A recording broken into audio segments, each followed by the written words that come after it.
जो मुस्कुरा रहा है उसे दर्द ने पाला होगा, जो चल रहा है उसके पाँव में छाला होगा।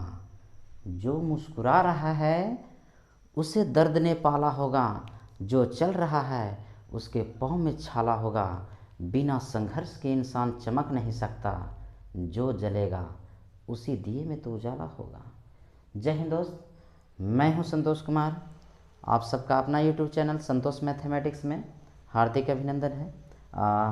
आज के वीडियो में हम लोग पढ़ेंगे बेसिक ऑफ मैट्रिक्स, यानी मैट्रिक्स का बेसिक कॉन्सेप्ट पढ़ेंगे। मैट्रिक्स आखिर है क्या चीज़, तो देखिए दोस्त, सबसे पहले क्या है ध्यान दीजिएगा। आ जाइए मैट्रिक्स। मैट्रिक्स किसको कहते हैं? Matrix I mean sitting plan. Sitting plan के मतलब बाबू आप लोग उसको हम लोग क्या करते हैं, किसी योजना को क्या करते हैं हम लोग, योजना के तहत नंबर को क्या करते हैं, अरेंजमेंट करते हैं। ठीक है, यानी कहता है कि arrangement of number in horizontal line and vertical line is called matrix. यानी कहता है कि किसी भी नंबर को, नंबर में दो आ जाएंगे, एक रियल नंबर और कॉम्प्लेक्स नंबर, और नंबर की बात कर रहे हैं हम। तो कहता है कि किसी भी नंबर को हम लोग क्या करते हैं, हॉरिजॉन्टल लाइन और वर्टिकल लाइन में अगर अरेंज करते हैं तो इसी अरेंजमेंट को बाबू हम लोग मैट्रिक्स कहते हैं। बात समझ में आया? ठीक है, तो आइए ध्यान दीजिएगा। मैट्रिक्स आखिर है क्या? सबसे पहले आप लोग ध्यान दीजिए कि हॉरिजॉन्टल लाइन क्या है, वर्टिकल लाइन क्या है। ठीक है, तो ध्यान दीजिएगा, ये आपका हम मान लिया जाए मैट्रिक्स का बॉर्डर बना दिए। ठीक है, इसमें जो ऐसा बनता है, ऐसे जो लाइन्स रहते हैं, तो इस लाइंस को बोलते हैं बाबू हॉरिजॉन्टल लाइन। कौन लाइन बोलते हैं? Horizontal line. बात समझ में आई? हॉरिजॉन्टल लाइन को ही क्या कहते हैं बाबू? तो रो कहते हैं। हॉरिजॉन्टल लाइन को क्या कहते हैं? रो कहते हैं। इस प्रकार के जो लाइंस रहेंगे, ठीक है, इस प्रकार के जो लाइंस रहेंगे, इस लाइन को हम लोग कहेंगे बाबू वर्टिकल लाइन। कौन लाइन बाबू? तो वर्टिकल लाइन। वर्टिकल लाइन क्या है? वर्टिकल लाइन, इसी को लाइन को हम लोग क्या कहते हैं बाबू? तो कॉलम कहते हैं। क्या कहते हैं दोस्त? कॉलम कहते हैं। हॉरिजॉन्टल लाइन यानी क्षैतिज आई, ठीक है, और वर्टिकल लाइन यानी बाबू आपका पंक्ति आई, पंक्ति सॉरी, हॉरिजॉन्टल लाइन के मतलब ये आपका हो गया क्षैतिज रेखा, और वर्टिकल लाइन का मतलब होता है स्तंभ रेखा। ठीक है, बात समझ में आया? हिंदी थोड़ा सा चर्चा हम लोग कम करेंगे, हॉरिजॉन्टल लाइन और वर्टिकल लाइन के बारे में जानकारी लीजिए। तो हॉरिजॉन्टल लाइन को क्या कहते हैं? रो कहते हैं बाबू। देहाती भाषा में इसको याद कर सकते हैं, पड़ा हुआ। क्या बोलेंगे बाबू? पड़ा हुआ। और क्या इसको बोलेंगे? खड़ा हुआ। बात समझ में आया? फिर से याद करेंगे, हॉरिजॉन्टल लाइन को क्या बोलेंगे? पड़ा हुआ। पड़ा हुआ जो लाइन रहेगा कौन लाइन? Horizontal line. खड़ा हुआ जो लाइन रहेगा उसको कौन line? Vertical line. Horizontal line को क्या कहते हैं? रो कहते हैं। वर्टिकल लाइन को क्या कहते हैं? कॉलम कहते हैं। इस प्रकार यहाँ पे बाबू इस लाइन का R1 हो गया यानी फर्स्ट रो, इसको क्या कहेंगे? सेकंड रो, इसको क्या कहेंगे? Third row. बाबू इससे क्या कहेंगे? तो फर्स्ट कॉलम, इसको सेकंड कॉलम, इसको थर्ड कॉलम, इसको फोर्थ कॉलम। बात समझ में आया? तो ये आप लोग समझ गए होंगे कि हॉरिजॉन्टल लाइन, रो, वर्टिकल लाइन, कॉलम आखिर है क्या चीज़। ठीक है, बात समझ में आया? तो ये सब चीज़ें थी। अब ध्यान दीजिएगा, सबसे पहला पॉइंट है कि मैट्रिक्स को हम लोग कैपिटल अल्फ़ाबेट से डिनोट, यानी कैपिटल लेटर से डिनोट करते हैं। मैट्रिक्स को कैपिटल लेटर से डिनोट करते हैं। सेकेंड पॉइंट ये हो गया कि बाबू इसको जो है हम लोग क्या करते हैं कि मैट्रिक्स को इनक्लोज्ड करते हैं, यानी नंबर को लिखने के बाद, अरेंजमेंट करने के बाद इनक्लोज्ड करते हैं, बंद रखते हैं 3 प्रकार के ब्रैकेट। ये आपको ये ऐसे हो गया, दूसरा आपका ऐसे हो गया, तीसरा बाबू इस प्रकार के ब्रैकेट हो गया। यानी 3 प्रकार के मैट्रिक्स को क्या करते हैं? बंद रखते हैं। मैट्रिक्स आई मीन अरेंजमेंट को हम लोग इसको में क्या करते हैं? इनक्लोज्ड करते हैं, इसमें बंद रखते हैं। ठीक है, आइए तो फर्स्ट पॉइंट हम लोग पढ़ेंगे जनरल फॉर्म। कौन फॉर्म बाबू? General form. तो general form of a matrix, general form of a matrix. ठीक है, सबसे पहला क्या पॉइंट बताया कि मैट्रिक्स को हम लोग कैपिटल ए से डिनोट करेंगे, इसको इनक्लोज्ड करेंगे बाबू। तो इसमें क्या है कि इसमें हम लोग एलिमेंट्स को अरेंज कर रहे हैं, तो फर्स्ट रो में अरेंजमेंट कर रहे हैं, इसलिए इसको बोलेंगे A11। मान लिया एक कोई एलिमेंट्स हो गए, ठीक है, इसका सीटिंग वैल्यू दे दिए 11 दे दिए, नेम जिसको बोलते हैं, नाम जिसको बोलते हैं 11 हो गया। वनमन कहने का मतलब हुआ, ये कहता है बाबू कि first row first column, first row first column. ये क्या कहता है, first row second column, first row में और कौन कॉलम में, सेकंड कॉलम में। ये क्या कहता है, फर्स्ट रो थर्ड कॉलम। इसी प्रकार से जाते रहेगा बाबू। हमने मान लिया कि इसमें कितना है, तो बाबू n कॉलम्स हो गए, ठीक है। यहाँ से अगर चलिए तो ये 2 1 हो गया, ये 2 2 हो गया, ये 2 3 हो गया, डॉट डॉट डॉट कहाँ तक जाएगा बाबू, ये 2 n तक, ये 3 1, ये 3 2, ये 3 3, डॉट डॉट डॉट कहाँ तक जाएगा, 3 n तक जाएगा। लेकिन बाबू नीचे भी तो जाएगा बहुत सारे, तो हमने मान लिया कि बहुत बार गया, ठीक है। तो बाबू first row second row third row हमने मान लिया कि m रो है, इसलिए m से डिनोट करेंगे। तो am1 am2 am3, ठीक है, डॉट डॉट डॉट amn हो गया। ये आपका बात समझ में आया। इसमें बात करते हैं कि भाई आखिर इस मैट्रिक्स में कितने रो हुए हैं, तो बाबू आप काउंट करो, 1 रो 2 रो 3 रो, डॉट डॉट डॉट के मतलब अनंत, तो लास्ट कहाँ तक जाता है, m रो। इसका मतलब हुआ कि टोटल रो की संख्या m है और टोटल कॉलम की संख्या कितना है, n है। बस समझ आया। लिख लीजिए इस पार्ट को कि नंबर ऑफ रो क्या है, नंबर ऑफ रोज क्या है, तो नंबर ऑफ रोज की रो की संख्या m है और नंबर ऑफ कॉलम की संख्या क्या है दोस्त, नंबर ऑफ कॉलम्स की संख्या आपका कितना है, n है। बात समझ में आया। आइए ध्यान दीजिएगा, ये तो आप लोग को समझ में आ गया। दूसरा में क्या है कि ये सेकंड पॉइंट, फर्स्ट पॉइंट ये हो गया, सेकंड पॉइंट में हम लोग पढ़ेंगे कि सेकंड पॉइंट में आपको मैट्रिक्स दे दिए, तो मैट्रिक्स का एक हम लोग पूछते हैं कि अरेंजमेंट है, तो अरेंजमेंट का बाबू साइज़ क्या है, ठीक है। बात समझ में आ रहा है। जैसे ये बोर्ड पढ़ा रहे हैं, तो बोर्ड का हम साइज पूछेंगे तो साइज बताइएगा, तो आप बोलिएगा कि क्या, तो बोर्ड हम बोलेंगे बाबू क्या है, तो 6/4 है या 8/4 है या 5/4 है। इसका मतलब क्या हुआ, 6/5 ऐसे नहीं लिखेंगे, हम लिखेंगे बाबू 6/5। ये क्या दर्शाता है, यहाँ पे लिख रहे हैं इनटू, लिखे पढ़ते हैं क्या, बाई, यानी 6 फीट आपको लंबाई या 5 फीट क्या चौड़ैया, लेकिन गुना कर देंगे तो बाबू 6 5 30, यानी 30 फीट स्क्वायर फीट आ गया, जो इस बोर्ड का क्या निकल जाएगा, एरिया निकल गया। बात समझ में आया, ठीक है। आइए ध्यान दीजिएगा, तो सेकेंड पॉइंट में क्या है, सेकेंड पॉइंट में इसमें हम लोग पढ़ेंगे ऑर्डर। क्या पढ़ेंगे दोस्त, ऑर्डर। तो यानी order of matrix, order of matrix, order of matrix. तो order of matrix equal to formula होगा, ये तो समझ में आ गया दोस्त आप लोग को।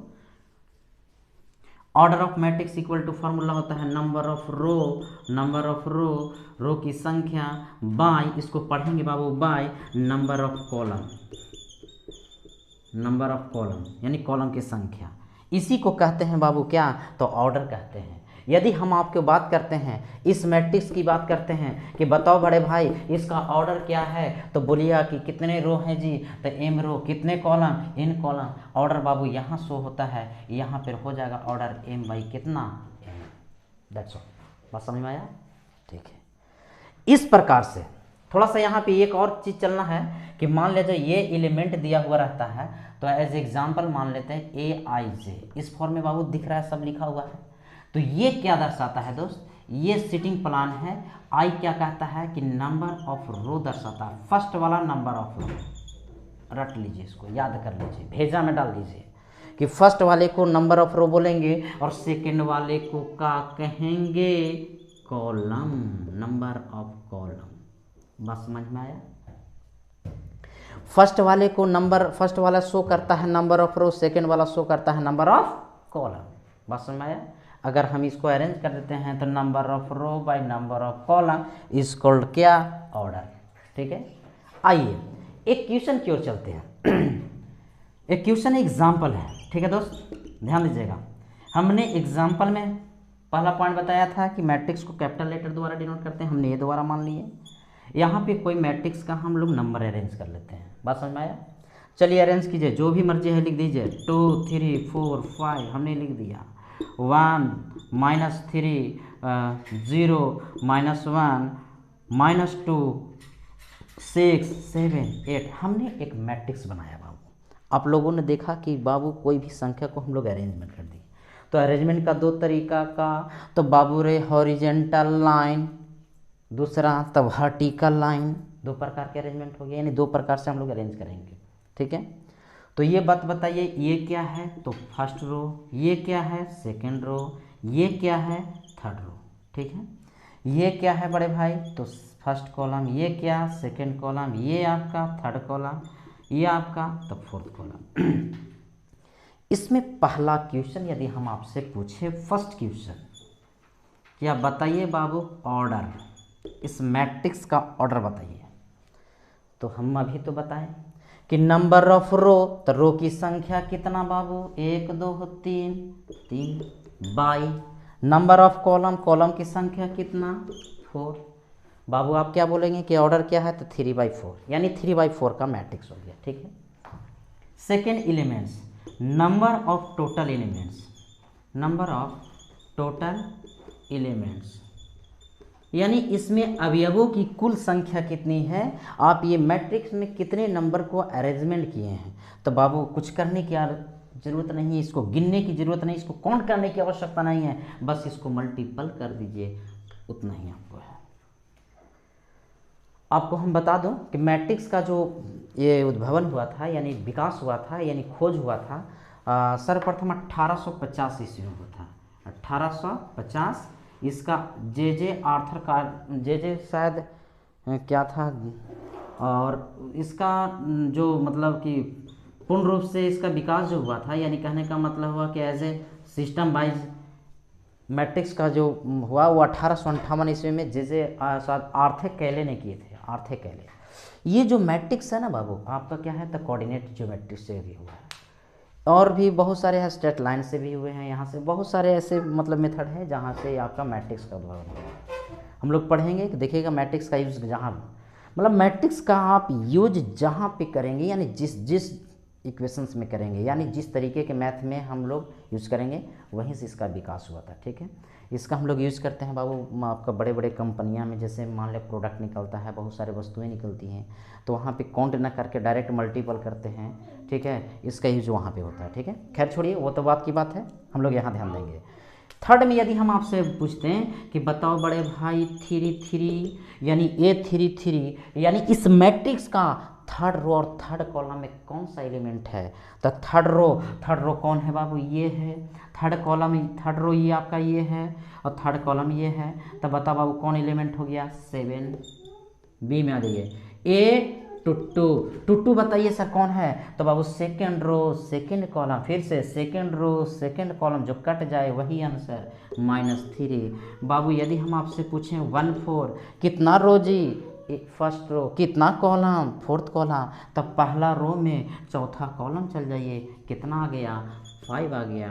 अब बताइए इसमें अगर हम आपसे पूछते हैं कि A1 की बात करते हैं, तो first row third column that is 4 हो गया। यदि हम इसकी बात करते हैं कि बताओ बाबू A31 क्या है, तो 3 1 क्या कह रहा है? Third row first column, third row first column, third row first column, third row जाइए फर्स्ट कॉलम जाइए, तो क्या बचा? -2 आ रहा है, -2 लिख लीजिए। A24 कह रहा है एज एग्जाम्पल, एट 24, तो ये आपका 24 ले लेंगे। तो कौन रो बाबू? Second row. तो सेकेंड रो फोर्थ कॉलम कितना बाबू? -1। आई होप आप लोग अच्छे से समझ गए होंगे, बात समझ में आया? इसको आप लोग स्क्रीनशॉट ले लीजिए, इसके माध्यम से हम नेक्स्ट क्वेश्चन बताते हैं। नोट दिस, हो गया। चलिए अब इसको में क्या पढ़ेंगे कि मान लिया जाए अगर आपके पास एग्जाम्पल के तौर पे यदि हम आपको 5 एलिमेंट्स देते हैं, ठीक है ना, तो 5 एलिमेंट्स देंगे तो आप कौन कौन से मैट्रिक्स बना सकते हैं? तो आप बोलिए कि सर ऐसा करेंगे कि 1/5 का बनाएंगे एक, और 5/1 का बनाएंगे। ठीक है, ऐसा तो नहीं कि 3/2 का मैट्रिक्स बनेगा, बिकॉज आपका 3 2 6 एलिमेंट की जरूरत पड़ेगी, आपके पास तो 5 है। तो इस प्रकार से यहाँ पे एक क्वेश्चन आ सकता है कि मान लिया जाए, यानी क्वेश्चन आएगा कि right the all possible right the all possible order of a matrix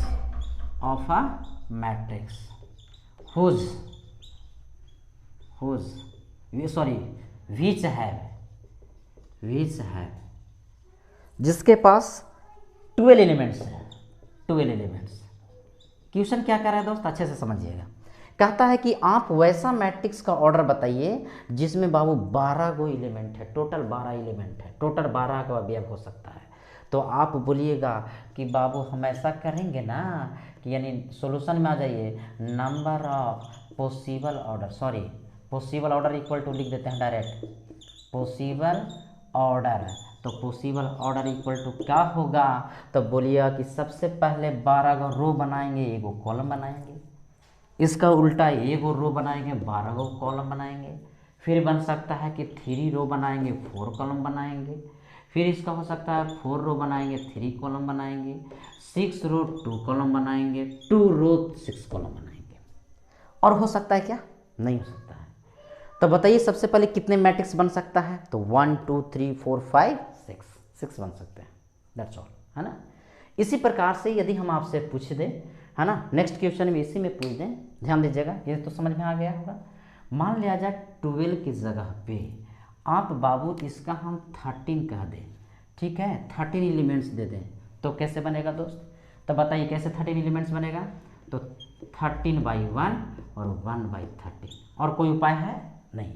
इसमें 2 रो बन सकता है नहीं, इसको में 2 कॉलम बन सकता है नहीं, जब भी बनेंगे 13 गो रो बनेगा या 1 गो कॉलम बनेगा, ठीक है, 13 गो रो या 1 रो बनेगा, 1 कॉलम बनेगा या 13 को कॉलम बनेगा, है ना, बात समझ में आया। ठीक उसी प्रकार से इसमें और भी हो सकता है।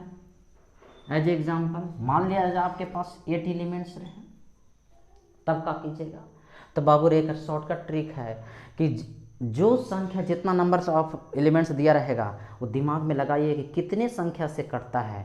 8 कौन कौन से संख्या से कटता है बाबू, तो 1 से कटता है, 2 से कटता है, 3 से कटता है जी, तो नहीं कटता है।